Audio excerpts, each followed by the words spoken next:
नमस्कार, good afternoon everyone. कैसे हैं आप सब लोग? बहुत अच्छा लग रहा है मुझे आप सब लोगों को यहाँ पर देख के। Welcome to your own channel Anita Shiksha. और आप सब लोगों का बहुत बहुत तहे दिल से स्वागत करती हूँ मैं। और कल की आप लोगों ने जो रिस्पांस दिया कल की क्लास में, उससे मेरा मनोबल बहुत बड़ा है और मैं उम्मीद करती हूँ कि अब धीरे धीरे और लोग भी जुड़ते जाएंगे और ये जो क्लास है ये एकदम अमेजिंग होने वाली है। So yesterday I told you that every day will start something new. तो आज जो हम शुरुआत करने वाले हैं, कल जैसे हम लोगों ने इंग्लिश की जब क्लास स्टार्ट करी थी तो मैंने आपको कुछ अपनी ज़िंदगी की कुछ ऐसी अहम बातें भी बताई थी कि मैंने आखिर इंग्लिश बोलना कैसे सीखा। अगर आप लोग भी अपना कुछ शेयर करना चाहते हैं किसी लैंग्वेज से रिलेटेड कुछ, तो आप कमेंट बॉक्स में उसको भी लिख सकते हैं। तो जिस तरह से कि ये जो कहावत आप लोगों ने हिंदी में सुनी होगी, एक दोहा है कबीर का, करत करत अभ्यास ते जड़मति होत सुजान, रसरी आवत जाते सिर पर परत निशान। सिर यानी सिल होती है एक पत्थर की, पूरा पत्थर होता है।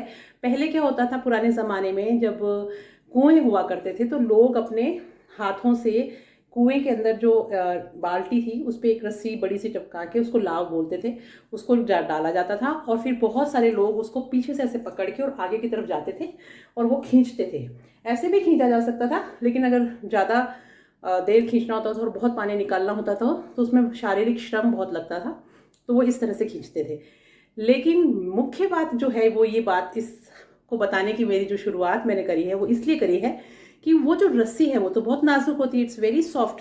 रस्सी यानी रोप है ना, रोप जो है वो बहुत सॉफ्ट होती है। आपने देखा, उसको आप हाथ में पकड़ सकते हैं, जिसको लाव बोलते थे। तो उसको अगर आप खींचते हैं, और पत्थर पत्थर आपने देखा कितना सख्त होता है, पत्थर के ऊपर तो हथौड़ी छेने से तोड़ा जाता है, उसको जानते हैं ना।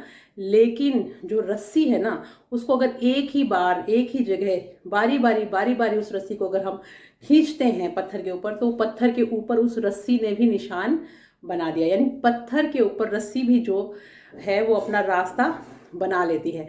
तो आप लोगों को मैं ये बताना चाह रही हूँ कि आपका जो माइंड है वो एक्चुअली क्या है, थोड़ा सा नॉटी है, उसको एक डायरेक्शन प्रोवाइड करना बहुत ज़रूरी है। अब जैसे कल की आप लोगों ने क्लास अटेंड करी तो आपका माइंड में थोड़ा बहुत, आपके माइंड में ये भी कहा होगा कि हाँ ठीक है, बढ़िया है, कर लेंगे। लेकिन 2-3 दिन बाद में यही माइंड आपको करने लग जाएगा कि हमारे बस की बात नहीं है, तुम नहीं कर पाओगे।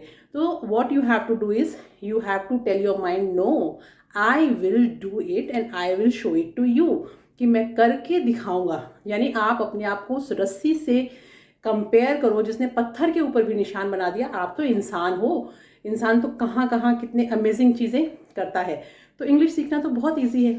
तो इस कहानी से अब हम आज की मोटिवेशनल क्लास में यही सीखेंगे, जब रस्सी पत्थर के ऊपर निशान कर सकती है तो मैं प्रैक्टिस करके अपनी कैपेसिटी को एनहेंस क्यों नहीं कर सकता, और मैं इंग्लिश क्यों नहीं सीख सकता। हम बहुत अच्छे से सीखेंगे एंड विल लर्न बहुत ही बढ़िया तरीके से फ्लुएंटली। हम जब क्लास का हमारा लास्ट क्लास होगी, at that time will speak fluently with each other. तो चलिए स्टार्ट करते हैं। जैसे मैंने कल आपको बताया कि अंग्रेज जो होते हैं ना, उनमें आपने देखा होगा कि शिष्टाचार बहुत ज़्यादा होता है। They are very polite while speaking. जैसे अपने यहाँ पे तो हम कई बार अक्खड़ भाषा में बोलते हैं, ए के कर रहे हैं, ऐसे भी बोल देते हैं, लेकिन they don't speak like that. उनमें इस तरह का शिष्टाचार होता है कि हर एक चीज़ के लिए एक पर्टिकुलरली चीज़ डिज़ाइन की गई है। जैसे कि हमारे यहाँ पे अगर हम ग्रैंडफादर हैं, यानी दादाजी हैं, दादी जी हैं, तो उनको क्या बोलते हैं, ग्रैंडफादर, ग्रैंड मदर, ठीक है। दे स्पीक ग्रैनी या ग्रैंड माँ और ग्रैंड पा, यानी दादाजी को वो लोग बोलते हैं ग्रैंड पा और दादी जी को बोलते हैं ग्रैंड मदर या ग्रैनी या ग्रैंड माँ। ओके, तो ग्रैनी और ग्रैंड माँ ही ज़्यादा वहाँ पे यूज़ में आता है। वैसे ही फादर को हम बोलते हैं बापू, पिताजी, है ना। तो इंग्लिश में हम फादर सीखते हैं FATHER फादर यानी पिताजी, लेकिन वो अपने फादर को डैडी बोलते हैं। ओके, मदर को मॉम बोलते हैं, मम्मी बोलते हैं। जो मम्मी शब्द है ना, ये वहीं से आया हुआ है। जब क्योंकि हमारे यहाँ इंडिया में तो हम अपनी माँ को माँ ही बोलते थे, शुरू से माँ को माँ ही बोला जाता है, मदर को। लेकिन वहाँ पे माँ को मम्मी बोला जाता है। जो अब हमारे यहाँ पे भी जो पाश्चात्यकरण था वो वहाँ से इंडिया तक में पहुँच गया। अब everywhere you'll find children speaking mummy only. माँ तो बहुत कम हो गया, आउट ऑफ ट्रेंड हो गया। माँ बोलने का मतलब तो आजकल ऐसे समझने लगे हैं कि ये तो आउट ऑफ फैशन है, ठीक है। तो अब ये चीज़ हमने आज एक चीज़ नई देखनी है कि ग्रैंड पा ग्रैंडमा, मम्मी और मॉम एंड डैड और डैडी। ठीक है, ये होता है अपने से जो बड़े हैं उनको अभिवादन करने का तरीका।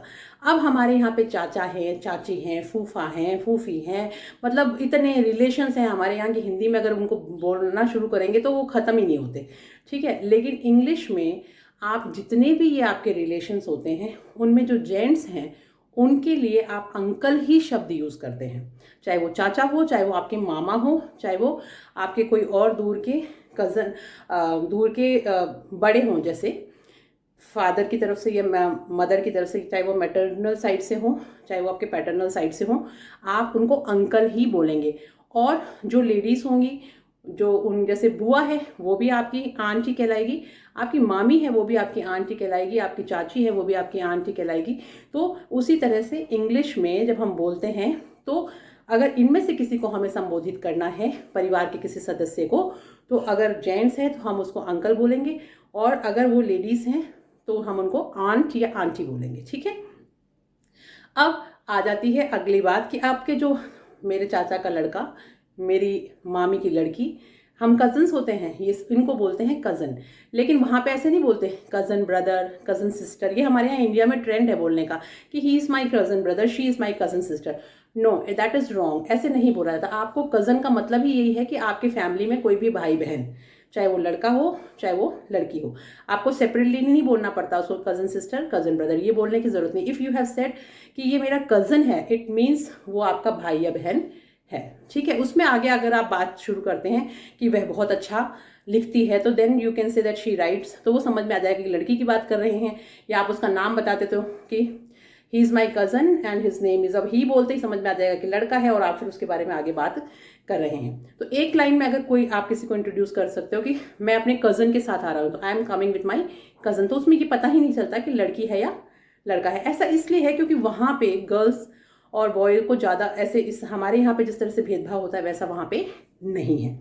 तो ये चीज़ें भी हमारे को बहुत ज़रूरी थी सीखनी। अब जैसे हम मान लीजिए सिंपल वर्ड्स से स्टार्ट करते हैं कि हम बोलते हैं सामने देखो, तो हम क्या बोलते हैं, लुक अहेड, है ना। तो आज के जो वर्ड्स हैं वो मैं आपको बहुत सिंपल छोटे छोटे वर्ड्स बताती हूँ। आपको बोलना है सामने देखो, तो व्हाट विल यू से, लुक अहेड, यानी सामने देखो। फिर हम बोलते हैं आगे बढ़ो भाई, तुम आगे चलो, तो कैसे बोलेंगे, गो अहेड, यानी आगे बढ़ो। कई बार हमें बोलना पड़ता है गाड़ी बहुत तेज चल रही होती है, हम बोलते हैं गाड़ी धीरे चलाओ, यानी ड्राइव स्लोली। गाड़ी धीरे चलाओ मीन्स ड्राइव स्लोली। तो इस तरह से बहुत सारी चीज़ें हैं जो हम लोगों को सिंपल हैं, लेकिन अगर हम उनको याद कर लेंगे तो हम अपने कॉन्वर्जेशन में उनको यूज़ कर सकते हैं। जैसे हम बोलते हैं अपना काम करो, यानी तुम अपने काम से मतलब रखो, मेरे काम में फालतू दखल अंदाजी करने की ज़रूरत नहीं है। तो उसके लिए हाउ विल यू से in English, mind your own business, mind your own business, यानी अपने काम से मतलब रखो भैया, मेरे काम में टांग अड़ाने की ज़रूरत नहीं है। मान लीजिए आप राइटिंग सुधारे और कोई कहे आपको कि अरे ये तो बेकार लिख रहा है, ऐसे नहीं लिखते ऐसे, और आपको पता है कि आप सही लिख रहे हो, तो आप उसको यही बोलोगे, mind your own business, I am doing my work, please don't disturb me. ठीक है, तो इस तरह से हमने बोल दिया कि माइंड योर ओन बिजनेस। अब अगर हमें किसी को बोलना है कि तुम वापस चले जाओ, तो हाउ विल यू विल से गो बैक। ठीक है, गो बैक, वापस चले जाओ, उसका ख्याल रखना। अगर हमें इसको सेंटेंस को इंग्लिश में बोलना है कि उसका ख्याल रखना, आप किसी को, बच्चे को छोड़ के आए हैं, अपने छोटे भाई बहन को किसी के यहाँ पे, और फिर आप उसको बोल रहे हैं कि इसका ख्याल रखना। या मान लीजिए आपका कोई पेट है, आप कहीं बाहर जा रहे हैं, उसको किसी के घर पे तो थोड़ा टाइम के लिए छोड़ के जा रहे हैं, एंड यू आर सेइंग कि आप प्लीज़ इसका ध्यान रखिएगा, तो how will you say, take care of him, take care of her. ठीक है, यानी आप उसका ध्यान रखिए प्लीज़।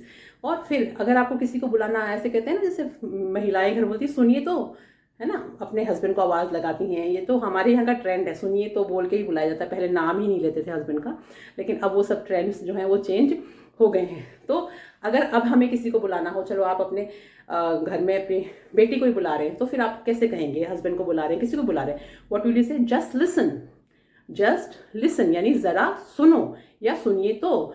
हम बोलते हैं जल्दी आना, कम सून, कि बाहर जा रहे हो, यू आर गोइंग आउट, कम सून, यानी जल्दी आना, जल्दी करो।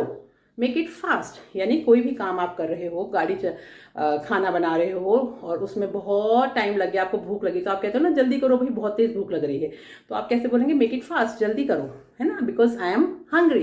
कल हमने पढ़ा था आई am hungry, I am thirsty, hungry यानी भूखा, थर्स्टी यानी प्यासा। तो इस तरह से सेंटेंसेस हमारे जो हैं वो जुड़ते चले जाएंगे। अगर अब मान लो आप कोई चीज़ देख रहे हो और किसी ने कहा कि देखो खिड़की के बाहर तुम्हें वो वहाँ पे सामने गाड़ी दिखाई दे रही है, और तुम उसको कहते हो नहीं रुको मुझे देखने दो, है ना, कि अरे भाई एक बार रुको मुझे देखने तो दो, तभी तो मैं बताऊंगा।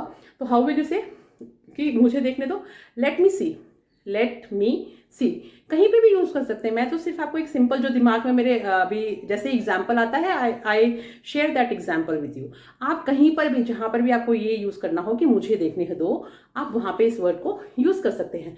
आपको कहीं जाना है, आप कहना चाहते हैं कि भाई जल्दी से तैयार रहना, हम चलेंगे, ठीक है, तो हम क्या बोलते हैं? बी रेडी, बी रेडी यानी तैयार रहना, we will go, be ready. उसके बाद में अगर हम कहीं जा रहे हैं और रास्ते में हमारे कोई बीच में आ गया और हम उसको कह रहे हैं भैया एक बार प्लीज थोड़ा रास्ता दे दो, साइड हो जाओ, तो हाउ विल यू से? Move aside, move aside, move aside यानी प्लीज आप थोड़ा सा साइड हो जाए। या फिर आप अगर मान लो कोई बात है, आपको गुस्सा आ गया, अरे ऐसे कैसे बोल रहे हो भाई, सोच समझ के बोलो, भाई आप रास्ते में खड़े हो, आपको किसी ने कहा कि साइड में हट जाओ, और आप ये बोल रहे हो कि भाई ऐसे कैसे बोल रहे हो, सोच समझ के बोलो, मैं तो बहुत बड़ा तुर्रम खान हूँ। तो ऐसे अगर आपको ये बात बोलनी है तो आप कैसे बोलेंगे? Think before you speak, it means think before you speak, यानी बोलने से पहले आप सोचो कि आप क्या बोल रहे हो। अगला व्यक्ति आपको ऐसे कह सकता है ना, कई बार आप किसी को कोई बात ऐसी कह देते हैं जो सही नहीं होती, तो वो व्यक्ति आपको रोकने के लिए ऐसे बोलेगा कि भाई बोलने से पहले सोचो कि तुम क्या बोल रहे हो। इट मीन्स अगर हम कोई बात किसी को गलत बोल रहे हैं, हमारा इंटेंशन गलत है, या कई बार क्या होता है आप तो सही हो लेकिन अगला व्यक्ति उसको अपने गलत तरीके से उसको सोचने लग जाता है, लेता है अपने ऊपर, तो वो यही कहेगा आपको कि जब वो आप उससे बात करोगे तो वो आपको यही जवाब देगा कि थिंक बिफोर यू स्पीक, बोलने से पहले कुछ सोचो तो। और फिर अगर हमें किसी को बुलाना हो तो व्हाट विल यू से? डू कम, यानी डू कम यानी वापस अगर हमें किसी को बुलाना हो तो हम ये कहेंगे डू कम, कि आप वापस जरूर आइएगा। जैसे आपके पास आपके घर पे पहली बार कोई आया है और आप उसको ये बड़े कर्टिसी से बोलते हैं, यानी शिष्टाचार के नाते, आप कर्टिसी मतलब होता है शिष्टाचार, तो जो अभिवादन करते हैं, अभिनंदन करते हैं आप किसी का, तो ये सब चीज़ें आती हैं शिष्टाचार की। सब बातें सिखा रही हूँ मैं आपको कि किस तरह से हमें अपने आप को बिल्कुल पोलाइट रखते हुए दूसरे व्यक्ति को अपनी तरफ अट्रैक्ट करना है, या हम अपने जो हमारे थॉट्स हैं उनको इस तरह से प्रेजेंट कर रहे हैं कि अगला आदमी सोचे कि बहुत ही सभ्य व्यक्ति है, बहुत अच्छा तरीका है इसको बोलने का। दूसरी चीज़ देखिए, हम जब भी कभी इंग्लिश बोलते हैं तो बहुत सारी चीज़ें होती हैं जिसमें हमें प्लीज़ ज़रूर यूज़ करना चाहिए। प्लीज़ यूज़ करते ही ऐसा होता है कि हम जो बोल रहे हैं उसमें बहुत ज़्यादा पोलाइटनेस है। जैसे हमें किसी से पेन मांगना है तो हम क्या कहेंगे? May I have your pen please, यानी कि क्या मैं आपका पेन ले सकता हूँ। मे आई ज़्यादातर यूज़ करते हैं जब हमें किसी से कोई चीज़ की अनुमति लेनी होती है। तो मे आई को आप कहाँ यूज़ करेंगे किसी भी सेंटेंस में? जब आपको किसी से अनुमति लेनी हो। क्या मैं जा सकता हूँ? May I go now, may I leave now, may I have your pen please, may I have your address please, may I come in. ठीक है, तो इस तरह से हम मे आई लगा के वो चीज़ें बोलते हैं जिसमें हमें किसी से कोई अनुमति लेनी होती है। कल हमने बात करी थी कैन की, कि अगर कोई काम हम कर सकते हैं तो वहाँ पे हम कैन यूज़ करते हैं। आज हमने बात करी है मे की, यानी अगर हमें किसी से अनुमति लेनी हो तो हम ज़्यादातर मे का यूज़ करते हैं। बहुत सारे यूज़ होते हैं मे, ये सब जो मैं आपको बता रही हूँ बीच में मॉडल्स हैं, लेकिन आपको उस पर नहीं जाना। आप शब्द को पकड़िए कि कैन को कैसे यूज़ करना है, मे को कैसे यूज़ करना है, ठीक है ना। एक आपने बहुत सुना होगा कुड, वुड, शुड, ये सब वर्ड्स आते हैं। अब ये कुड, वुड, शुड, इसको ड पे एम्फेसिस करते हैं लोग, but it's not like that, it's could, would, should, could, would, should. तो वो जो ड है ना उसको बहुत ऐसे जोर से ऐसे नहीं बोलना कि भैया उसको लास्ट में पीटते हुए बोल रहे हैं कुड। और कई लोग क्या बोलते हैं? Cooled, built, should. बहुत ही बुरा लगता है जब सुनते हैं तब। मैं अपने स्टूडेंट्स को भी बहुत करेक्शन करती रहती हूँ। जब वो इंग्लिश की रीडिंग करते हैं तो वो ऐसे ही बोलते हैं स्पीकिंग क्लास के अंदर। जब उनको बोलते हैं कि आप रीडिंग करो तो I should come, they speak like this. तो वो शुल्ड नहीं है, वो वुल्ड नहीं है, वो कुल्ड नहीं है, इट इज शुड, वुड और कुड। तीनों का मतलब अलग अलग है। कुड का मतलब होता है सकना, यानी कोई का आप कैपेबिलिटी, अपनी कोई कैपेसिटी के बारे में बता रहे हो कि मैं ऐसा कर सकता हूँ, तो अब आप कुड यूज़ कर सकते हो। पीछे आप कर सकते थे कोई काम को लिए तो उसके लिए भी आप कुड यूज़ करते हो। वुड का मतलब होता है कि चाहिए, ठीक है, जैसे शेल का शुड बनता है, विल का वुड बनता है, दोनों का मतलब है चाहिए, कि अब आपको चले जाना चाहिए। यू शुड लीव नाउ, ठीक है। अगर मैं ये बोलूँ कि मैं अब जा रही हूँ, आई वुड लीव नाउ, कि मैं अब जा रही हूँ, तो कहाँ पे किसके साथ शुड लगेगा, किसके साथ वुड लगेगा, और कौन से सब्जेक्ट के साथ, वो हम ग्रामर क्लास में आपको समझाऊंगी, उसमें आप समझिएगा। लेकिन एक सिंपल है कि अगर हमें कहीं पे सकना यूज़ करना हो तो हम कुड यूज़ कर रहे हैं, हमें चाहिए शब्द का यूज़ करना है तो हम वहाँ पे वुड को यूज़ करेंगे। कैन का भी कल मैंने आपको बताया था सकना के लिए यूज़ करना है। मे यानी अगर हमें किसी से अनुमति लेनी हो तो हम मे का यूज़ करते हैं। जैसे अब मान लीजिए आपका कोई फ्रेंड है, कहीं बाहर रहता है, और आप ये कहते हैं कि अब मेरा दोस्त बाहर है तो उसकी खबर देना, यानी आप मुझे you tell me about him, तो फिर आप कैसे बोलोगे, इन्फॉर्म अबाउट हिम, यानी उसके बारे में आप मुझे बताना। हम ये कहते हैं भाई मजाक मत करो, यानी डोंट कट जोक्स, यानी डोंट कट जोक्स, भाई फालतू के मजाक मत करो, बहुत सीरियस बात चल रही है और आपको किसी को कहना है कि प्लीज मजाक मत करो, तो आप क्या बोलोगे, please don't cut jokes, okay. बकवास मत करो, बकवास मत करो यानी नॉनसेंस, बकवास यानी नॉनसेंस, तो हम बोलेंगे don't talk nonsense, please don't talk nonsense. Please अगर आप लगा के कोई भी बात बोलेंगे ना तो वो बहुत ही अच्छी मानी जाती है इंग्लिश में, जैसे जहां पर कि भाई पोलाइट वे में आप बोल रहे हो, किसी को गुस्से से बोल रहे हो डोंट टॉक नॉनसेंस, तो इट्स ओके। अगर कोई बड़ा मान लो कोई ऐसी बात बोल देता है और आपको नहीं अच्छी लगी तो आप क्या बोलेंगे, please don't talk nonsense, be in your limits, यानी अपने कायदे में रहो, यानी जो आपका जो दायरा है उसके अंदर ही रखो, कायदा रखो कि आपका एक इतना ही आपको बोलना चाहिए, उससे ज़्यादा आपका हक नहीं है इस बात को बोलने का। So please be in your limits. कुछ परवाह ना करो, यानी अगर हम ये कोई बोलता है अरे भाई कोई बात नहीं इसकी परवाह मत करो, तो what will we will say never mind. बोलते हैं कि हम मुझे अकेला छोड़ दो, how will you say, leave me alone. अगर हमें मान लीजिए कोई बात पे ऐसा करना है कि भाई कुछ तो ख्याल रखो, इस चीज़ का कुछ तो ख्याल रखो, तो हाउ विल वी से, have a heart, have a heart. इसका मतलब ये नहीं कि दिल रखो, दिल होना चाहिए, इसका मतलब ये है कि भाई कुछ तो तुम इस चीज़ का ख्याल रखो, रुक जाओ, होल्ड ऑन, यानी रुकिए, रुक जाओ, उसके लिए हम क्या बोलेंगे, hold on, hold on. Have a heart, have a heart यानी कुछ तो ख्याल रखिए, जाने दो, लेट इट बी, जाने दो, लेट इट बी।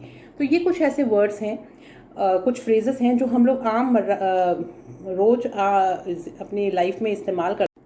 कभी मत भूलो, कभी मत भूलो, यानी नेवर फॉरगेट, नेवर फॉरगेट, कि प्लीज इस चीज को तुम कभी भी मत भूलना, you should never forget this thing. अब हम बोल रहे हैं आप चिंता मत कीजिए, don't worry, please don't worry, आप इस चीज की चिंता मत करिए, दोबारा कोशिश करके देखिए, ट्राई इट अगेन, दोबारा कोशिश करके देखिए, यानी ये दोबारा से आप कोशिश करिए, ट्राई इट अगेन, यानी दोबारा कोशिश करेंगे तो आप जरूर कामयाब होंगे। प्लीज वेट अ मिनट, जरा एक बार रुकिए, please wait a minute, please come in, यानी आप अंदर आ जाइए, यू मे लीव नाउ, आप अब जा सकते हैं, आप मुझे इस तरह से शर्मिंदा ना करें, please don't embarrass me, embarrass me यानी मुझे आप शर्मिंदा ना करें, आपकी जैसी मर्जी, एज यू लाइक इट, ठीक है, आप जैसा कहते हैं वो आपकी मर्जी है, तो as you like it. Do come again, मैंने अभी आपको बताया था कम अगेन यानी वापस आइएगा, डू कम अगेन, वापस जरूर आइएगा। मुद्दे की बात करो, हम बोलते हैं ना मुद्दे की बात करो, कम टू द पॉइंट, यानी हम कोई बातचीत चल रही है और हम उसमें ये बोलना चाह रहे हैं कि भाई तुम जो बात करने आए हो वो बात करो, इधर उधर की बात मत करो, तो हम directly how will be saying in English, come to the point, कि सीधा आप पॉइंट पे बात करो। अगर हम कोई ये बोलता है कि ये मूर्खता की बात है, पागल मत बनो, तो don't be silly, don't be silly. हम कहते हैं मेरे पीछे आओ, तो फॉलो मी।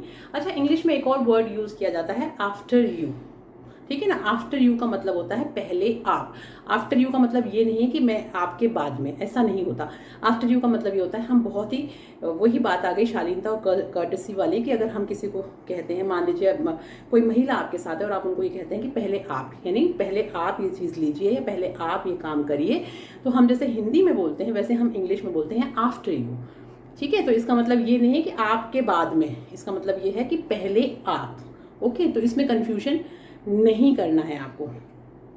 एक वर्ड होता है ऑल्टर ईगो। ऑल्टर ईगो का मतलब होता है आपका बहुत ही पक्का दोस्त, ठीक है। जैसे आपने कहा कि ये तो मेरा बेस्ट फ्रेंड है, तो उसके लिए आप यूज़ कर सकते हो ऑल्टर ईगो, ALTEREGO। ये एक फ्रेज है, इसका मतलब ये है कि आपका ऐसा मित्र जो बिल्कुल आपका ही कॉपी है, यानी आपसे इतना जुड़ा हुआ है कि बिल्कुल आपके जैसा ही है, तो वहाँ पे आप बोल सकते हो he is my alter ego, she is my alter ego, यानी बिल्कुल मेरी तरह। कोई कहता है ना कि हाँ भाई तुम काम बहुत अच्छा करते हो, लेकिन ऑफिस में मुझे तुम्हारे जैसा ही कोई दूसरा व्यक्ति चाहिए जो बिल्कुल तुम्हारी तरह इस ऑफिस को अपना समझे और अच्छा काम करे। तो अगर आपके पास ऐसा कोई व्यक्ति है तो आप उसका जब रेफरेंस देंगे तो आप बता सकते हैं, अगर वो आपका बहुत अच्छा दोस्त है, और आप कह सकते हैं he is my alter ego, you will get full work from him and he will not disappoint you. वो आपको किसी भी तरह से निराश नहीं करेगा, ठीक है।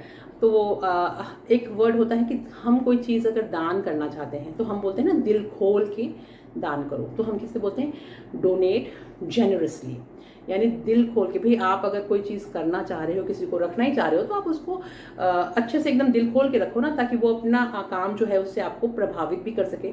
या फिर आपको कहीं पे कुछ डोनेट करना है, आप कहीं पैसा देना चाहते हैं, आप कोई राशि है किसी संस्था में देना चाहते हैं, तो आप क्या बोलेंगे दिल खोल के दो, यानी डोनेट जेनरसली, GENEROUSLY, जेनरसली, ठीक है। अगर हमें मान लीजिए किसी को ये कहना कि अब आप हमारे साथ मिले हैं, पहली बार बहुत अच्छी मुलाकात हुई, हम बिजनेस साथ में करेंगे, तो आप हमारे से टच में रहिएगा, तो हाउ विल यू से please keep in touch, please keep in touch, have faith in your self. मैं कल भी आपको बोल रही थी कि अगर आपको अपने ऊपर भरोसा है तो आप इंग्लिश ज़रूर सीखेंगे। इफ मतलब होता है अगर, if you have faith in yourself you will be able to speak fluently, you can, I can assure you, यानी अगर आपको अपने ऊपर भरोसा है तो आप अंग्रेजी बहुत ही अच्छी तरह से बोल पाएंगे, फ्लुएंटली बोल पाएंगे बिना रुके टुके। और मैं आपको इस चीज़ के लिए एश्योर करती हूँ, यानी मैं आपको यकीन दिलाती हूँ इस चीज़ का, ठीक है। तो अपने मन की बात कहो, यानी अगर कई बार हम ऐसे कहते हैं कि तुम अपने मन की बात कहो ना, क्या कहना चाहते हो, स्पीक योर माइंड। उसका मतलब ये नहीं कि तुम्हारा दिमाग बोलेगा, कि तुम्हारे दिमाग में जो चल रहा है उसको तुम बोल दो, है ना। तो अगर हमें अपने ये किसी को ये बोलना हो कि तुम अपने मन की बात कहो, है ना, तो आप कैसे बोलेंगे। मान लो आपका कोई दोस्त है, दुखी है, कुछ बता नहीं रहा और आपको उससे पूछना है, तो आप उसको क्या कहोगे, अरे भाई तुम अपने मन की बात बोलो तो सही कम से कम, है ना। तो हाउ विल यू से speak your mind, speak your mind. तो एक तो था कि अपने काम से मतलब रखो, माइंड योर ओन बिजनेस। दूसरा हमने माइंड का वर्ड जो है वो क्या सीखा कि स्पीक योर माइंड, यानी जो तुम्हारे मन में है उस बात को तुम बोलो। तकल्लुफ की ज़रूरत बिल्कुल भी नहीं है, यानी तुम ऐसे मत सोचो कि इससे मुझे कोई परेशानी होगी या तुम इससे परेशान मत हो। तो please don't be formal, please don't be formal. तो इस तरह के जो ये वर्ड्स मैंने अभी आपको बताए, ये सारे के सारे स्मॉल फ्रेजेस हैं जो ऐसे ही बोले जाते हैं। इसमें आपको आगे पीछे कुछ लगाने की जरूरत नहीं है, जहाँ पे इस तरह की बात आए वहाँ पे आप इनको यूज़ कर सकते हैं। अभी जो मैं आपको दोबारा से आगे और वर्ड्स आपके स्क्रीन पे, जैसे कल मैंने क्लास में बताए थे, वैसे अभी बहुत आपके पास 20 वर्ड्स मैं आपको और बताऊंगी, और उसमें जो अभी हमने डिस्कस किए हैं इन वर्ड्स को भी मैं उसमें शामिल कर दूंगी, ताकि अगर आपको रेपिटेशन करना हो और सुनना हो दोबारा, तो एक वर्ड को, एक जो फ्रेज जो है उसको आप दोबारा से रिवाइज कर सकें। तो मुझे लगता है कि आप लोगों को काफ़ी इंटरेस्ट आता होगा क्लास में, लेकिन आप लोगों को क्या है, पहले आप लोग बहुत ध्यान से सुनते हैं और फिर जस्ट तुरंत ही क्लास खत्म हो जाती है। उससे पहले बीच में अगर आपको कोई चीज़ क्लास में अच्छी लगती है, और या आपको लगता है कि अरे ये तो बहुत ज़ोरदार बात बताई मैम ने, या फिर अरे इसका तो मुझे पता ही नहीं था, कि अब मुझे ऐसा लग रहा है कि मैं कॉन्फिडेंटली बोल पाऊंगा, या फिर मैं कुछ नया सीख रहा हूँ, वाओ ये क्लास तो बहुत ही इंटरेस्टिंग है, मैं इसको पूरी करूँगा, मैं अपने दोस्तों के साथ शेयर करूँगा। ऐसे अगर मान लो कोई अचानक आपके दिमाग में थॉट आए तो प्लीज़ टाइप इट, क्योंकि जब तक आप कमेंट बॉक्स में लिखेंगे नहीं, मुझे पता नहीं चलेगा कि आप लोगों को कैसा लग रहा है, आप कुछ सीख भी रहे हैं या नहीं सीख रहे हैं। तो चलिए अब हम करते हैं आगे के जो वो सेंटेंसेस हैं, जो फ्रेजेस हैं, और कुछ सेंटेंसेस हैं जिनको आपको पता होना चाहिए और उनको कैसे बोलना है। दूसरी चीज़ मैं एक और बताना चाहूँगी कि इस क्लास के जस्ट बाद में ही सिर्फ 5 मिनट का ब्रेक होगा, और दोबारा से आपकी जो क्लास होने वाली है वो पूरी ग्रामर में स्टार्टिंग से स्टार्ट कर रही हूँ। मैं तो आप सभी लोगों से कहूँगी कि आप उस क्लास को ज़रूर अटेंड करें, क्योंकि ऐसी ऐसी चीज़ें मैं आपको बताने वाली हूँ कि आप दिल से ये बात कहेंगे, आपके मन से ये बात निकलेगी कि मैम ये सब चीज़ें वास्तव में हमें नहीं पता थी, आपने इतने अच्छे तरीके से हमें समझाया कि अब हमें ऐसे लग रहा है कि इंग्लिश तो बहुत आसान है, सिर्फ हम पढ़ नहीं पा रहे थे। तो अगर उस चीज़ का फ़ायदा उठाना चाहते हैं तो इसके जस्ट बाद वाली क्लास को आप ज़रूर अटेंड करिएगा, जिसमें हम बिल्कुल स्टार्टिंग ABCD से स्टार्ट करके, ABCD लिखना नहीं सिखाऊंगी मैं, कि जो जैसे वॉवल साउंड, कॉन्सोनेंट साउंड्स होते हैं ना, कि कैसे ए को कई बार जैसे बैट में तो ए बोलते हैं, BAT बैट। हमने एक बार बच्चे को सिखा दिया कि BAT बैट होता है, तो वो सोचेगा कि ए को ए बोलते हैं, ठीक है ना। तो उसने तो ए को ए याद कर लिया। अब कहीं दूसरी चीज़ आप बोल रहे हो एप्पल, तो एप्पल में भी ए है क्योंकि वो ए से शुरू हो रहा है, लेकिन कुछ और दूसरा वर्ड आपने ऐसा बोला जिसमें कि ए उच्चारण नहीं आया, ए का ए उच्चारण नहीं आया, जैसे अक्रॉस, तो बोला हमने, ए तो बोला ही नहीं को, तो वहाँ हमने ए को ए नहीं बोल के क्यों बोला, और कितनी तरह के होते हैं, कहाँ कैसे यूज़ किया जाता है, ये सब चीज़ें मैं आपको नेक्स्ट क्लास में सिखाने वाली हूँ। तो बिल्कुल भी मिस मत करिएगा।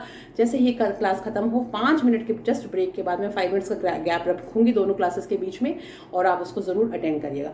अगर किसी कारणवश आपको ये लगता है कि अभी मैं नहीं अटेंड कर पाऊँगा, तो आप उसका वीडियो देख लीजिएगा, क्योंकि लाइव रिकॉर्ड हो जाता है, उसको आप बाद में भी देख सकते हैं। तो चलिए स्टार्ट करते हैं हम आगे के सेंटेंसेस। तो बच्चों ये देखिए, आप स्क्रीन के ऊपर देख पा रहे होंगे, may I have your pen please. मैंने आपको आज सिखाया था कि जब भी कभी कोई अनुमति लेते हैं तो हम मे का यूज़ करते हैं। तो इसमें हम बोल रहे हैं may I have your pen please, क्या मैं आपका पेन ले सकता हूँ। A glass of water please, अगर आपको किसी से पानी मांगना हो तो आप कैसे कहेंगे, आप कहेंगे a glass of water please. मेरे पीछे पीछे बोलिए, a glass of water please. Very good. पहले वाले सेंटेंस को भी एक बार बोलिए, may I have your pen please, may I have your pen please. और अगर आप मान लीजिए जवाब देते हैं कि हाँ आप ले सकते हैं, तो आप कैसे बोलेंगे, येस प्लीज़, येस प्लीज़। अब अगर आपको किसी से टाइम पूछना है तो आप उससे सिंपली एक ही बार में पूछ सकते हैं, टाइम प्लीज़। तो इसका मतलब ये होता है कि कृपया क्या आप मुझे समय बताएंगे। उसके लिए इंग्लिश में सिर्फ अगर आप इतना ही बोलते हैं, टाइम प्लीज़, तो उसका मतलब होता है कि आप समय पूछ रहे हैं। और अगर आपको ये कहना है कि हाँ मैं बताता हूँ, तो आप क्या कहेंगे, yes time is 11:30 bye my watch, कि मेरी घड़ी जो है वो 11:30 बजे का समय बता रही है। वो हम अगली सेंटेंस में करेंगे। अभी आप ये 4 जो सिंपल सेंटेंस हैं इनको याद करिए कि अगर आपको किसी से पेन मांगना है तो आप कैसे बोलेंगे, may I have your pen please, may I have your pen please. अब आपको पानी मांगना है तो आप कैसे बोलेंगे, a glass of water please, a glass of water please. आप इसको ऐसे भी बोल सकते हैं कि क्या मैं एक गिलास पानी ले सकता हूँ। तो उसमें आप पूछ रहे हैं कि मैं ले सकता हूँ, तो उसमें आप कैन का यूज़ करेंगे, can I have a glass of water please. Okay, तो ये दोनों में डिफरेंस है। अब आगे देखिए नेक्स्ट, ये आपको मैं 20 सेंटेंसेस और बताती हूँ जो हमें शिष्टाचार के कुछ वाक्य, ये थोड़े पोलाइट फ्रेजेस हैं जो आपको पता होने चाहिए। ठीक है, तो हम पहले स्टार्ट करते हैं। पहले हम 10 फ्रेजेस करेंगे, फिर हम आगे के 10 फ्रेजेस करेंगे। तो पहला देखिए कि मैंने मिलने का समय दिया था परंतु मैं आ नहीं सका, मुझे माफ़ करें। अगर आपको किसी से मिलना हो और आप उनसे नहीं मिल पाए तो आप उनको इंग्लिश में कैसे कहेंगे। तो जितना लंबा ये जो वाक्य हिंदी में है उतना लंबा इंग्लिश में नहीं होगा। इंग्लिश में आप कहेंगे, आई am sorry I could not make it that day, यानी उस दिन मैं नहीं आ पाया, मैंने आपको टाइम दिया था तो मैं आपसे माफ़ी चाहता हूँ। तो इंग्लिश में कैसे बोलेंगे, I am sorry I could not make it that day. ये कुडंट जो है, ये कुड नॉट को ही इस तरह से लिखा जाता है। फिर ठीक है, सेकंड देखिए, मैं ठीक समय पर नहीं आ सका, इसके लिए मैं माफ़ी मांगता हूँ। यानी पहले वाले वाक्य में ये था कि मैंने आपको समय दिया और मैं नहीं आ सका तो मुझे माफ़ करें। तो आपने कहा आई am sorry, I couldn't make it that day. ठीक है, उस दिन के लिए। अब आप ये कह रहे हैं कि मैं आपसे सॉरी कहता हूँ कि मैं ठीक टाइम पर नहीं आ सका था। तो यहाँ पे सेम ही रहेगा वाक्य, सिर्फ एंड में डे की जगह टाइम हो जाएगा। तो आई am sorry I couldn't make it in time. I am sorry I couldn't make it in time. I am sorry I couldn't make it in time. अब आपको इनको बोल बोल के याद करना है। थर्ड वाक्य देखिए, जैसे आपको किसी को ये कहना है कि माफ़ कीजिए मुझे थोड़ी सी देर हो गई, तो आप कैसे बोलेंगे? I am sorry I got a little late. I am sorry I got a little late. मेरे पीछे पीछे बोलिए, I am sorry I got a little late.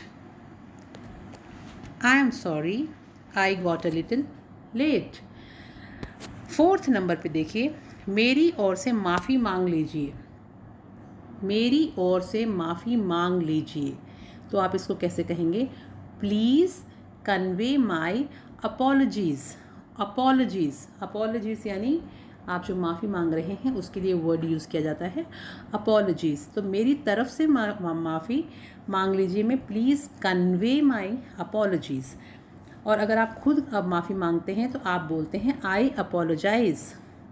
I apologise. और अगर आप किसी को ये कह रहे हैं कि आप मेरी तरफ से उनसे माफ़ी मांग लीजिएगा तो प्लीज़ कन्वे माई अपॉलजीज़। ठीक है, ऐसा गलती से हो गया, माफ़ कीजिए। हम कई बार कहते हैं ना कि माफ़ कीजिए, ऐसा गलती से हो गया, तो आप कैसे बोलेंगे? It was all by mistake. It was all by mistake. Please excuse me. मुझे माफ़ कीजिए के लिए आप क्या यूज़ करेंगे? Please excuse me. It was all by mistake, यानी ऐसा गलती से हो गया। मान लीजिए आप कुछ काम कर रहे हैं, इंक के पेन से लिख रहे हैं और इंक आपके कपड़ों पे गिर गई, तो आपकी मम्मी ने आपको देख लिया और आपको डांट पड़ने वाली है, तो उससे पहले आप क्या कहेंगे? ऐसा गलती से हो गया, माफ़ कीजिए। तो आप कैसे बोलेंगे इंग्लिश में? It was all by mistake, please excuse me. मुझे बड़ा दुख है, आई एम वेरी सॉरी। ये तो आप लोगों को आता ही होगा क्योंकि ये तो हम बोलते ही हैं ना, sorry, I am very sorry. तो ये बहुत सिंपल है, मुझे दुख हुआ यानी आई एम वेरी सॉरी। माफ़ करें, मैंने आपके काम में बाधा डाली। अगर आप किसी कोई काम कर रहा है और अचानक आप उसको कोई काम बोलने के लिए पहुंच गए या उसको आपने डिस्टर्ब कर दिया, तो अगर आपको महसूस हो गया कि ये तो मैंने गलती कर दी, इनको मैंने काम में डिस्टर्ब कर दिया, तो आप कैसे बोलेंगे? You will say sorry to have disturbed you. Sorry to have disturbed you. आप किसी से कोई बातचीत कर रहे हैं और आपको सामने वाले की बात समझ में नहीं आई, तो आप उसको जब दोबारा कहते हैं ना कि दोबारा प्लीज़ आप दोबारा बता दीजिए या माफ़ कीजिए, ऐसे भी इसको भी अगर आपको बोलना हो तो दोनों के लिए आई इंग्लिश में जो वर्ड यूज़ करेंगे, सेंटेंस यूज़ करेंगे, वो आप कहेंगे आई beg your pardon. I beg your pardon यानी माफ़ कीजिए। नेक्स्ट देखिए, आपकी आज्ञा से कहना चाहता हूँ। आप कोई बात कहना चाहते हैं, मान लीजिए आप स्टेज पे हैं या आप कहीं किसी मीटिंग में हैं और आप कुछ कहना चाह रहे हैं, you want to express yourself, तो आप अनुमति मांग रहे हैं उनसे, तो आप ऐसा उसको इंग्लिश में कहेंगे allow me to say. Allow me to से यानी मुझे अनुमति दीजिए बोलने की, अलाउ मी टू से। और या फिर आपकी आज्ञा से मैं बोलना चाहता हूँ। ज़रा ध्यान दीजिए, may I have your attention please. ज़रा ध्यान दीजिए यानी मैं चाहता हूँ कि आप सब लोग मेरी बात की तरफ ध्यान दें, तो उसके लिए आप कैसे बोलेंगे? May I have your attention please, यानी मैं कुछ कहना चाहता हूँ, आप उसकी तरफ ध्यान दें। May I have your attention please. इसे अपनी ही चीज़ समझें। आपके कोई मेहमान आ गया घर पे और वो आपके यहाँ स्टे कर रहे हैं और आप उनको ऐसा एहसास दिलाना चाहते हैं कि भाई आप इसको अपना ही घर समझें। इस कोई भी चीज़ है उसके लिए आप कहना चाहते हैं कि इसे अपनी ही चीज़ कहीं समझें, तो आप कैसे कहेंगे? यू विल से it's all yours. It's all yours. ये सब तुम्हारा ही है मतलब नहीं है, इसका मतलब ये है कि इसे आप अपना ही समझें। ज़रा मुझे बोलने दें। Will you please permit me to speak. क्या आप मुझे अनुमति देंगे बोलने की? इसका कहने का मतलब ये है कि ज़रा मुझे बोलने दें आप।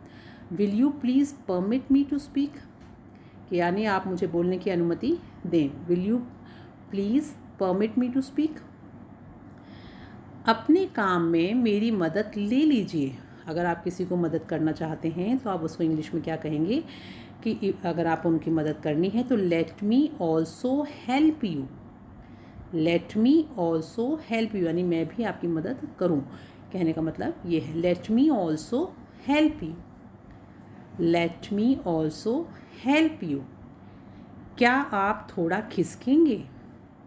क्या आप थोड़ा खिसकेंगे? आपको बैठने के लिए जगह मिली है, आप मान लीजिए बस में ट्रैवल कर रहे हैं और पास में थोड़ी जगह बनाना चाह रहे हैं, तो आप कैसे बोलेंगे? Will you please move a bit.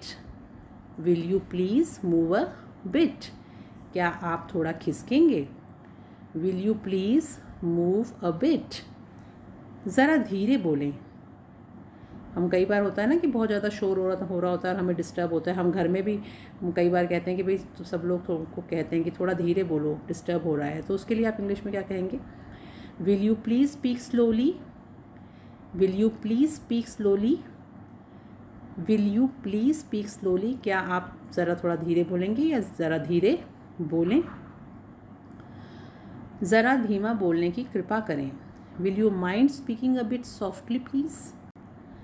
ज़रा धीमा बोलने की कृपा करें, तो कैसे बोलेंगे? Will you mind speaking a bit softly please. Next देखिए, क्या आप मुझे बैठने देंगे? Will you please let me sit. Will you please let me sit. Next देखिए, क्या मैं आपका थोड़ा सा समय ले सकता हूँ? Could you spare a few moments for me. Could you spare a few moments for me. फिर आपको आगे कहना कि ठीक है, जैसी आपकी मर्ज़ी। कोई काम कर रहे हैं तो उसमें अगर आप ऐसा कहना चाहते हैं कि जैसी आपकी मर्ज़ी, तो आप कहेंगे as you please. As you please. जैसे आपकी मर्ज़ी की कहीं पे यूज़ करना है तो आप उसके लिए कहेंगे एज़ यू प्लीज़। आराम से बैठिए। अगर आप किसी को कंफर्टेबल महसूस कराना चाहते हैं और चाहते हैं कि वो घर जैसा फील करें या वो कंफर्टेबली बैठें, तो आप कैसे बोलेंगे? Please make your self comfortable. Please make your self comfortable. ठीक है, तो अभी जो हमने ये 20 सेंटेंसेस किए हैं, ये एक बार और पूरे में दोहराती हूँ। आप एक एक बार मैं बोलूँगी, आप पीछे पीछे बोलेंगे। उसके बाद आप लोगों को घर पे इसकी प्रैक्टिस करनी है। तो पहला sentence, I am sorry I couldn't make it that day. I am sorry I couldn't make it that day. Very good, बहुत अच्छा बोल रहे हैं आप। नेक्स्ट देखिए, आई am sorry I couldn't make it in time. ये समय के लिए है। आई am sorry I couldn't make it in time. जब आप लेट हो जाएंगे तो उसके लिए अगर आप सॉरी फील करेंगे तो आप कैसे बोलेंगे? I am sorry I got a little late. I am sorry I got a little late. आप किसी की अपनी माफ़ी मांगना चाहते हैं और किसी अगले व्यक्ति तक पहुंचाना चाहते हैं, तो आप कैसे बोलेंगे? Please convey my apologies. Please convey my apologies. ऐसा गलती से हो गया, माफ़ कीजिए। It was all by mistake, please excuse me. It was all by mistake, please excuse me. आपको माफ़ी मांगनी है तो आप क्या कहेंगे? I am very sorry. I am very sorry. मैंने आपको डिस्टर्ब किया, उसके लिए आप क्या कहेंगे? Sorry to have disturbed you. Sorry to have disturbed you. माफ़ कीजिए. I beg your pardon. माफ़ कीजिए. I beg your pardon. आपकी आज्ञा से कहना चाहता हूँ. Allow me to say. Allow me to say. Allow me to say. ज़रा ध्यान दीजिए. May I have your attention please? May I have your attention please? इसे अपनी ही चीज़ समझें. It's all yours. It's all yours. ज़रा मुझे बोलने दें. Will you please permit me to speak? Will you please permit me to speak? अपने काम में मेरी मदद ले लीजिए. Let me also help you. Let me also help you. क्या आप थोड़ा खिसकेंगे? Will you please move a bit? Will you please move a bit? ज़रा धीरे बोलें. Will you please speak slowly? Will you please speak slowly? ज़रा धीमे बोलने की कृपा करें. Will you mind speaking a bit softly please? Will you mind speaking a bit softly please? क्या आप मुझे बैठने देंगे? Will you please let me sit? क्या आप मुझे बैठने देंगे? Will you please let me sit? क्या मैं आपका थोड़ा सा समय ले सकता हूँ? Could you spare a few moments for me? Could you spare a few moments for me? जैसी आपकी मर्ज़ी. As you please. जैसी आपकी मर्ज़ी. As you please. आराम से बैठिए. Please make yourself comfortable. आराम से बैठिए. Please make yourself comfortable. तो ये सारे सेंटेंसेस अब आप लोगों को प्रैक्टिस करने हैं. इनको बारी बारी आप रिपीट कीजिए, बोलिए, जितना ज़्यादा बार बोल सकते हैं. और ये सारे के सारे शिष्टाचार के कुछ वाक्य हैं. ये सब these are some of the polite phrases you should know. और आप बोल चाल की भाषा में इनको सबको काम में लीजिए. और बहुत ही पोलाइटली अगर आप इंग्लिश को बोलेंगे तो इंग्लिश बोलने में आपको बहुत मज़ा भी आएगा. और अगले व्यक्ति को भी ऐसा लगेगा कि आप बहुत ही तहज़ीब से उनसे बात कर रहे हैं. तो इन सेंटेंसेस को कम से कम 5-5 बार आपको बोलना है, याद करना है और डेली इनको यूज़ करना है. जैसे घर में कोई काम कर रहे हैं, कोई गलती हो गई, कुछ हो तो आपको अगर सॉरी बोलना है तो आप यही बोलेंगे, आई एम सॉरी. कहीं लेट हो गए तो आप क्या बोलेंगे, I am sorry I got a little late. कहीं समय पे नहीं पहुँचे तो आप इसको यूज़ करेंगे, आई am sorry I couldn't make it in time. माफ़ कीजिए बोलना चाह रहे हैं, माफ़ी के लिए आप क्या बोलेंगे, कोई चीज़ दोबारा सुननी है, आपको नहीं समझ में आया, फ़ोन पे कई बार आवाज़ नहीं आती तो आप वहाँ यूज़ कर सकते हैं, I beg your pardon. I beg your pardon. मैंने आपको डिस्टर्ब किया, sorry to have disturbed you. तो इस तरह से आपको ये सारे के सारे सिंपल सेंटेंसेस से कुछ बोलना चाहते हैं तो you should say allow me to say, allow me to speak. इसे अपना ही समझें, ये चीज़ आपकी ही समझें. तो आप उसके लिए यूज़ करेंगे इट्स ऑल योर्स. ठीक है. तो इन सब वर्ड्स को, सेंटेंसेस को, आपको फ्रेजेस को याद करना है. और अभी आप लोग कमेंट बॉक्स में मुझे लिख के बताएंगे कि आप लोगों को ये सारे सेंटेंसेस समझ में आए और आप लोग इनको याद करेंगे. और आपको कैसे लग रहे हैं सेंटेंसेस, इनके बारे में भी आप कमेंट बॉक्स में लिखते रहिए साथ के साथ कि हाँ हमें समझ में आ रहा है और इंटरेस्टिंग लग रही है या नहीं लग रही का क्लास आपको. ये सब चीज़ें आप लिखा कीजिए क्योंकि मुझे ऐसे कुछ भी समझ में नहीं आता कि आप सामने वाले जो हैं वो कैसा महसूस कर रहे हैं, उनको क्लास कैसी लग रही है. तो अगर अच्छी लगती है तो आप लाइक का बटन दबाइए, आप कमेंट बॉक्स में लिखिए, आप अपने विचार मेरे साथ शेयर कीजिए. सो everyone just tell me how was the class. आपको क्लास कैसी लगी? Do you think that you will be able to do? आप कर पाएंगे? Are you practicing at home?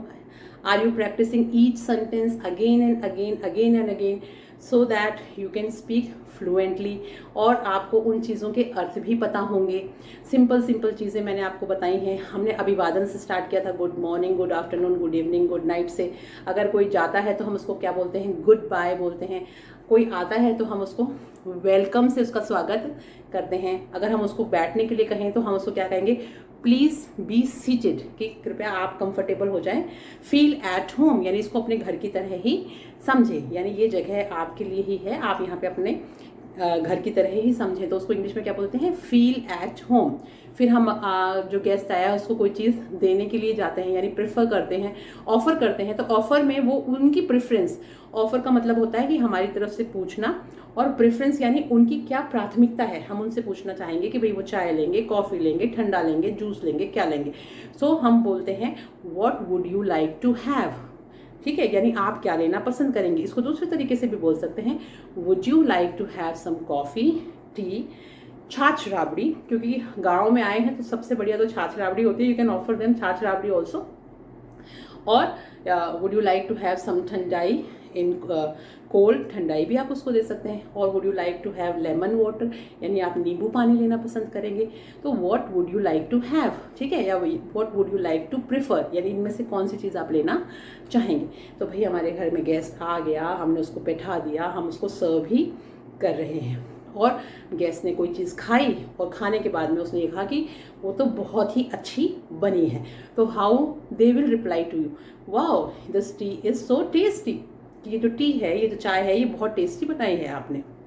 फिर आप उनसे क्या पूछेंगे कि आप, क्या आपको भूख लगी है, आर यू हंग्री। तो गेस्ट ने जवाब दिया, no I am not hungry but I am thirsty, कि मुझे प्यास लगी है, मेरे को भूख नहीं लगी है। ओके फिर मान लीजिए गेस्ट को आपका वॉशरूम यूज़ करना है, तो वो कैसे पूछेंगे आपसे कि can I use your washroom please. Bathroom जो होता है, टॉयलेट जो होता है, उसको यूज़ करने के हम एक बहुत ही पॉलिश शब्द है जिसको हम वॉशरूम यूज़ कर सकते हैं। तो हम बोलेंगे can I use your washroom please. तो यहाँ पे क्या आ गया, कैन का यूज़ आ गया, क्योंकि क्या मैं आपका बाथरूम यूज़ कर सकता हूँ, और आप कहते हो कि हाँ आप कर सकते हो, यानी आपको अनुमति है। तो आप क्या बोलेंगे, येस यू कैन और यू मे, दोनों चीज़ यूज़ कर सकते हैं आप, ठीक है। तो आपने उनको बोल दिया और उन्होंने आपकी बात का जवाब दे दिया। इस तरह से सिंपल सिंपल शब्दों को, सेंटेंसेस को डेली यूज़ में लेके आए। भूख लगी है तो माँ को आज यही बोलना घर पे जाके कि mom I am so hungry, can I have some food please. आपको अच्छा लगेगा, मतलब जब आप इसको फ्लुएंटली बोलेंगे ना तो आपको बड़ा मज़ा आएगा, क्योंकि ये बड़ी ट्रिकी सा है, एक नया अनुभव होता है। एक तो हम बोलते हैं mom I am hungry, can I have some food, तो ये नहीं करना, आपको थोड़ा स्टाइलिश पढ़ना है। यू आर लर्निंग इंग्लिश, आप अंग्रेजी सीख रहे हैं, तो उसमें एक ना क्लास आना चाहिए, एक तरीका आना चाहिए, आपके अंदर एक वो स्पीकिंग में एक डेलिकेसी होनी चाहिए। तो जैसे आज एक क्लास में बच्चे ने पूछा था जितेंद्र ने कि मैम कोई ऐसी थोड़ी ज़रूरी है कि हम अंग्रेज़ों की तरह बोलें। No it is not necessary that you speak like foreign people, but अगर वहाँ की भाषा बोल रहे हो तो उनके तरीके से बोलोगे तो आपको भी अच्छा लगेगा और सुनने वाले को भी ऐसा लगेगा कि हाँ इसे हमारी जो लैंग्वेज है उसकी नॉलेज है। ये तो वही बात हो गई ना जो मैंने कल आपको बताया था कि एक अंग्रेज़ आया और उसने हिंदी में अपना इंट्रोडक्शन दिया, और वो एक है खाना बहुत स्वादिष्ट बना है, वो कहता है आपको कि आपका खाना बहुत स्वादिष्ट था, मुझे बहुत अच्छा लगा, है ना। तो आपको बुरा लगेगा, आप सोचोगे यार बोल तो रहा है लेकिन कैसे इसका ना पूरी लैंग्वेज का उसने बंटा धार कर दिया। तो आपको जो चीज़ फील होगी ना वही उनको फील होती है जब आप गलत तरीके से बोलते हो, और वही चीज़ अगर वो थोड़ा और कोशिश करे तो वो कोशिश करेगा आपका खाना बहुत अच्छा था, मुझे बहुत अच्छा लगा, तो आपको ज़्यादा अच्छा लगेगा, ठीक है। तो जिस तरह से वो कोशिश करते हैं वैसे ही हमें भी कोशिश करनी है कि हम उनकी लैंग्वेज जो है उसको उसी तरह से बोलें, उसको अपने लहजे में तड़का ना लगाएं तो ज़्यादा अच्छा होगा, ठीक है। तो आज आपने कौन कौन से वर्ड्स प्रैक्टिस किए, अब एक बार जैसे ही आपकी क्लास खत्म होगी उसमें आप नोट डाउन करोगे कि अच्छा मेरे ये वर्ड्स थे जो आज मैंने बोले। दिस और दैट वाले जो वर्ड्स हैं जितने भी आपने बनाए हैं सारे मुझे कमेंट बॉक्स में चाहिए। सब बच्चे कमेंट बॉक्स में लिखेंगे कि दिस और दैट से कल मैंने आपको दीज दोज दिस और दैट, पूरे लिखने की जरूरत नहीं है, आप दो सेंटेंसेस दो दिस के भी, या ऐसा कीजिए सबके एक एक सेंटेंस भी लिखेंगे तो मुझे पता चल जाएगा कि आप लोगों ने होमवर्क किया था। आज का होमवर्क मैं आपको और देती हूँ, क्योंकि इसी से मैं कल की क्लास जो है वो स्टार्ट करूँगी। कल मैंने आपको बताया था कि एक कर्ता होता है, काम करने वाला व्यक्ति होता है, जिसको हम इंग्लिश में सब्जेक्ट बोलते हैं। अब जब हम इंग्लिश में बोलना सीख ही रहे हैं तो इन चीज़ों को सीखना बहुत ज़रूरी है। तो पहला मैंने आपको बताया था मैं यानी आई, तुम या आप यानी यू, ठीक है। ही यानी वह लड़का, शी यानी वह लड़की। और कोई अगर हम जानवर की बात करें या कोई हम निर्जीव चीज़ की बात करें तो उसके लिए हम यूज़ करते हैं इट, IT इट, है ना। तो हम बोलते हैं जैसे कोई डॉग है, इट इज़ अ डॉग, ये एक कुत्ता है। इट इज़ अ गोट, ये एक गोट है, ठीक है, बकरी है। तो इट इज़ अ टेबल, ये एक टेबल है।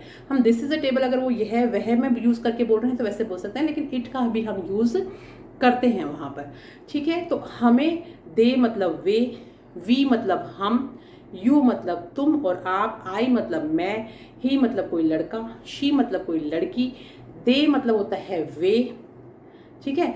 और किसी के नाम से भी कोई आप सेंटेंस बना सकते हो, जैसे सीता है लड़की है, राम है लड़का है, एनिमल है जानवर है। तो आपको क्या करना है, इन सभी से कम दो वाक्य बनाने हैं और उनको प्रैक्टिस भी करनी है। और कल जब आपकी क्लास स्टार्ट होगी तो मैं आपकी क्लास ख़त्म होने के बाद में या बीच में जब भी आपको टाइम मिले, या आप बाद में भी क्लास खत्म होने के बाद में भी उनको टाइप करके मुझे ज़रूर सेंड करेंगे, तो मुझे पता चलेगा कि आपने किस किस तरह के सेंटेंसेस बनाए, क्योंकि हर एक व्यक्ति अलग वाक्य बनाएगा। जैसे मान लीजिए किसी ने ही से बनाया, ही इज़ राम, किसी ने शी से बनाया, शी इज़ अ गर्ल, कि वो एक लड़की है। This is a rope, it is a rope, है ना। That is a boy, we are going. अब मान लीजिए आपको ये बोलना है कि हम जा रहे हैं, तो हम भी पता है क्योंकि मैम ने बता दिया। वी, जा रहे हैं का नहीं समझ में आ रहा आपको, हैं का पता है कि मैम ने कल बताया था कि आर का मतलब होता है हैं। तो हो सकता है आप ऐसा वाक्य बनाएं कि we are go, no problem. क्योंकि अभी आपको ये पता नहीं है कि गो को गोइंग क्यों बोला जा रहा है, गोइंग क्यों बोलेंगे वहाँ पे, आपको तो गो का मतलब जाना ही है ना। तो आप बोल सकते हैं we are go, no problem. आपको मैंने कहा ग्रामेटिकली मत देखिए, ग्रामर पर बिल्कुल भी मत जाइए, जैसा आता है जोड़ना तोड़ना बनाना सबको एक साथ आपको उनको एक लाइन में बोलना है। हिंदी शब्द वहाँ पुट करिए जो चीज़ आपको समझ में नहीं आ रही है, लेकिन पूरे वाक्य को कंप्लीट करिए, ठीक है। मैं खेत में जाऊं, क्या मैं खेत में जाऊं तो, या क्या मैं खेत में जा सकता हूं, तो आप कैसे बोलेंगे, कैन से स्टार्ट करेंगे क्योंकि सकना आ गया। और मैं के लिए क्या हो गया, I, can I go to field. आपको नहीं समझ में आएगा कि खेत की तरफ जाए या खेत में जाए को हम टू फील्ड बोलेंगे। आप बोल सकते हो कैन आई गो खेत, कोई प्रॉब्लम नहीं है, आप वो लिखिए, ठीक है। आपको स्कूल जाना है या आप मान लीजिए होमवर्क कर रहे हो और आप बोलना चाह रहे हो कि मैं होमवर्क कर रहा हूँ, लेकिन आप क्या बोलोगे, आई होमवर्क डू, नो प्रॉब्लम। आप वो ही लिखिए। उस डू को डूइंग क्यों किया गया वो हम धीरे धीरे जब नेक्स्ट क्लास में जाएंगे तब मैं आपको बताऊंगी कि रहा है, रही है, रहे हैं जब हम करते हैं तो वहाँ पे ING क्यों लगाया जाता है और उसको कैसे याद रखना है, हमें किस जगह पे उनका यूज़ करना है। जब हम वर्तमान की बात करते हैं तब हम वाक्य कैसा बनाएंगे, जब हम भूतकाल की बात करते हैं तब हम वाक्य कैसा बनाएंगे, और जब हम भविष्य की बात करते हैं तब हम वाक्य कैसा बनाएंगे। अभी हम सिर्फ उन वाक्यों की बात कर रहे हैं जो सिंपल हैं, जो जैसे कि तैसे ही बोले जाते हैं, वही फ्रेजेस मैं आपको पहले याद करा रही हूँ शुरू में, ताकि उनसे आप अपनी जो कॉन्वर्सेशन है उसको आगे बढ़ा सकें। तो नेक्स्ट क्लास में अभी जस्ट मिलते हैं आफ्टर 5 मिनट्स। बने रहिएगा, हैव अ नाइस डे। और आप सब लोगों का बहुत प्यार मिल रहा है मुझे मेरे चैनल पे आप सब लोग आते हैं, उसके लिए आप लोगों का बहुत बहुत शुक्रिया, तहे दिल से धन्यवाद करना चाहूँगी। और आपके परिवार में आपके छोटे भाई बहन अगर जो टीचर्स हैं, उनके बच्चे या स्टूडेंट्स जो उनके विद्यालय में पढ़ने वाले हैं, सबसे मैं ये रिक्वेस्ट करना चाहूँगी कि छठी से लेके 12वीं क्लास तक की जो स्टडीज़ हैं, जो स्कूल की NCERT की बुक्स हैं, चाहे वो CBSE की हों, चाहे वो RBSE के स्टूडेंट हों, वो लोग मेरे चैनल पे पढ़ाई कर सकते हैं। बिल्कुल फ्री ऑफ कॉस्ट मेरा चैनल है। कोई भी किसी भी समय जब भी उसको समय मिले अपने क्लास की बुक निकाले और चैप्टर पढ़े। अगर मान लीजिए अभी छुट्टियों में लॉकडाउन में आपके पास बुक्स अवेलेबल नहीं है तो भी मैं इस तरह से पढ़ाती हूँ कि पूरा चैप्टर आपको स्क्रीन के ऊपर दिखाई देता है, आप उसको नोट कर लीजिए, जो क्वेश्चन आंसर समझाती हूँ उनको आप कॉपी में नोट कर लीजिए और आप याद करिए। जब आपके पास बुक्स आ जाए तो आप उनसे पढ़ लीजिएगा। और नहीं तो जो स्क्रीन पे मैं पूरा चैप्टर दिखाती हूँ या जो पैराग्राफ दिखाती हूँ उसको पीछे पीछे पढ़ने की कोशिश करिए। ये जो आपके दिमाग में आएगा ना कि मैडम इंग्लिश का तो कुछ है ही नहीं हमारे पास, हम कहाँ से प्रैक्टिस करें, कोई बात नहीं, don't worry, go to my videos. वहाँ पे जो मैं चैप्टर्स पढ़ा रही हूँ, किसी भी एक क्लास का चैप्टर उठा लीजिए और उस चैप्टर की जो पहली लाइन मैं बोलती हूँ उसको सुनिए, उसको रिपीट करिए, वैसे ही बोलने की कोशिश करिए। छठी क्लास की समझ लीजिए, छठी की या सातवीं की बुक्स जो पढ़ा रही हूँ वहाँ से स्टार्ट कीजिए, सीधा 12th में मत पहुँच जाइएगा, क्योंकि उनके सेंटेंसेस छोटे होते हैं, आप बोल पाएंगे, वर्ड्स भी इजी होते हैं। तो आपकी प्रॉब्लम सॉल्व कर दी मैंने। आप अखबार नहीं है आपके पास, इंग्लिश का किताब नहीं है आपके पास इंग्लिश की, आपको पता ही नहीं है कैसे बोलना है, कुछ नहीं करना। जो वीडियोस बने हुए हैं, अनपढ़ भी हो तो भी उन वीडियोस को चलाओ, एक छठी क्लास का पहला पाठ निकाल लो और उसको सुनो। सुनना क्या है कि जो मैडम इंग्लिश में लाइन बोल रही है ना उसको सुन लो, पॉज कर दो, उसी लाइन को इंग्लिश में बोलने की कोशिश करो, कुछ मतलब मत रखो कि उसका हिंदी में मतलब क्या है, पीछे पीछे बोलो। जितना प्रैक्टिस करोगे, जितना ज़्यादा प्रैक्टिस करोगे, ये आपको समझ में आने लग जाएंगे वर्ड्स, उनके मीनिंग्स भी आप धीरे धीरे याद रखने लग जाएंगे। तो चलती हूँ, have a nice day, thanks for watching. और वैसे जा नहीं रही हूँ, नेक्स्ट क्लास में 5 मिनट बाद में ही हम दोबारा पढ़ रहे हैं ग्रामर, बिल्कुल शुरुआत से, तो प्लीज़ अटेंड करिएगा, गायब मत हो जाइएगा।